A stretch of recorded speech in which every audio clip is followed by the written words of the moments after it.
Let's see what the date is today. I believe it's November 2nd. Nope, November 1st.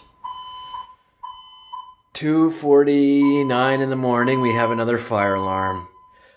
They were fighting and yelling and screaming and banging all night and banging in the hallway, banging in in the surrounding apartments and just making all kinds of racket.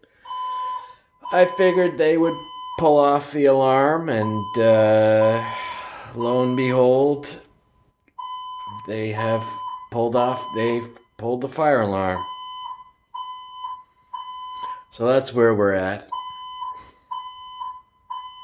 Lot of extra money for the $1.1 billion police budget, $1 billion fire budget, and this is where the money's being spent. In the social services budget, it's all being spent to make sure that these pampered criminals get all the love and attention they want.